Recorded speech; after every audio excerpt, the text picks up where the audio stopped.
बचन बाबूजी महाराज भाग चौथा, वचन नंबर 24। आगरा 3 जुलाई सन 1939।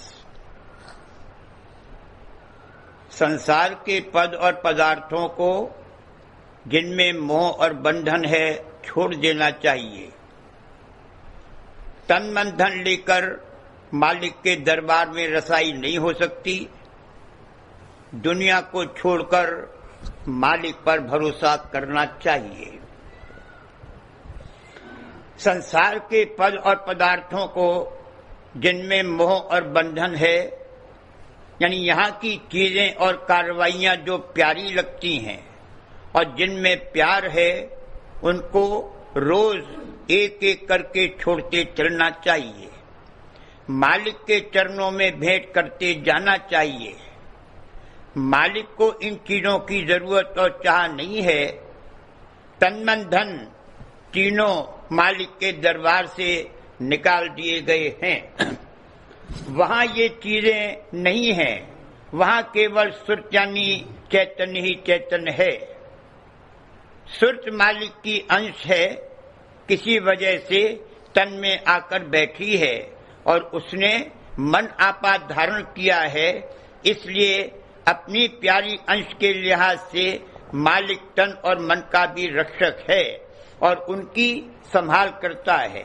मगर संभाल और रक्षा के ये मानी नहीं है कि तन मन धन की वृद्धि हो, बल्कि मालिक की ये मौज है और उसने बंदोबस्त किया है कि एक दिन सूरज तन मन धन के सर्व प्रकार के बंधनों से मुक्त होकर अपने निज देश में लौटे और पूर्ण सुख रस और आनंद को प्राप्त हो।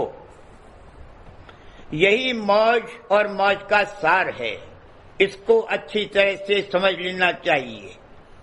अच्छी तरह से समझ में आने की पहचान ये है कि फिर दुनिया की चाह नहीं उठानी चाहिए और बदर्जे लाचारी अगर उठे तो रोज बरोज उसमें कमी होती जानी चाहिए और एक एक चाह को मालिक के चरणों में अर्पण और भेंट करते जाना चाहिए।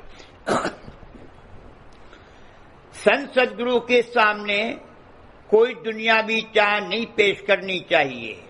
उनसे तो बारंबार यही मांगना और प्रार्थना करनी चाहिए कि अपने चरणों में बासा दीजिए। अगर मौज का सार अच्छी तरह समझ में आया होगा तो कभी दुनिया के सामान व संपत्ति के लिए अर्ज नहीं करेगा। इस बात को गांठ बांध लेना चाहिए और हमेशा याद रखना चाहिए कि इस देश को छोड़ना है, यहाँ रहना और बसना नहीं है। मालिक के संत सद्गुरु रूप धारण करके यहाँ आने का मतलब सुरतों को इस देश से छुड़ाकर और निकालकर अपने निज धाम में ले जाने का है। मालिक कोई चीज जबरदस्ती नहीं छुड़ाएगा। जबरदस्ती करने में कष्ट होता है।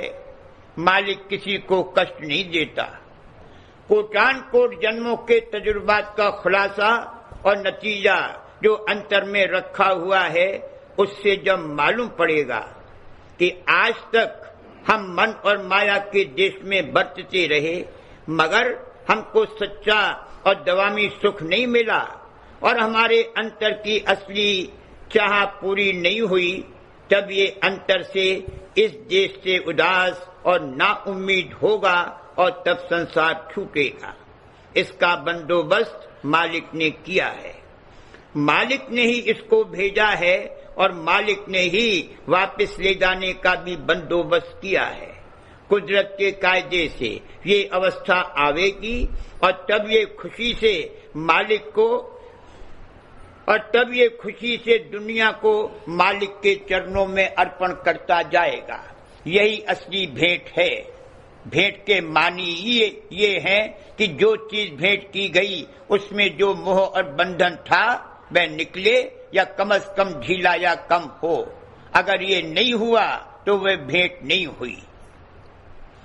दुनिया की चाहों को मालिक की भेंट करके दुनिया से निश्चिंत और अचिंत हो जाना चाहिए। जैसा कि फरमाया है, तुमरी चिंता में मन धारी, तुम अचिंत रहे धरो प्यारा। ये इसके ईमान और विश्वास में कमी है कि मालिक को सौंपते हुए डरता है। इसको खौफ है कि अगर मालिक पर छोड़ दिया और मैंने चिंता नहीं रखी तो काम बिगड़ जाएगा। ये गलत ख्याल है। जिस कदर ये चिंता छोड़कर मालिक की तरफ रुजू होगा, उसी कदर इसकी चिंता और जिम्मेदारी मालिक अपने ऊपर ले लेगा और इसके भाग्यानुसार जो चीज इसको मिलनी चाहिए उसको देने या दिलाने का बंदोबस्त कर देगा। उसमें कमी नहीं की जाएगी, बल्कि जब दुनिया से निश्चिंत और अचिंत होकर परमात्मा में लगेगा तो अंतर में जो शब्द की धार, अमृत की धार आ रही है, उससे स्पर्श करेगा, जिससे दुनिया का जो विष चढ़ता है उसका असर जाता रहेगा। जब जिस काम की जरूरत होगी इसमें या और किसी में प्रेरणा करके मालिक उसको करा देगा, मगर इसके ये मानी कभी नहीं है कि ये कुछ ना करे, आलसी और काहिल होकर बैठ रहे। जायज नाजायज, मुनासिब नामुनासिब, जरूरी गैर जरूरी, हक व हलाल का ख्याल रखते हुए दुनिया के कायदे के मुताबिक जो जतन, कोशिश और मेहनत करने की है उसको करना चाहिए। उसको करके उसकी चिंता और फिक्र को मिस्र दुनियादारों के अपने ऊपर गालिब नहीं होने देना चाहिए। जो अपना कर्तव्य है वह कर देना चाहिए। बिगड़ना, सुधरना और हानि लाभ मालिक की मौज पर छोड़ देना चाहिए।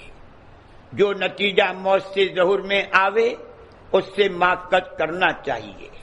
दुनियादारों की तरह उस पर झुरना, पछताना, फिक्र करना और गमगीन होना ये बेजा और नामुनासिब है।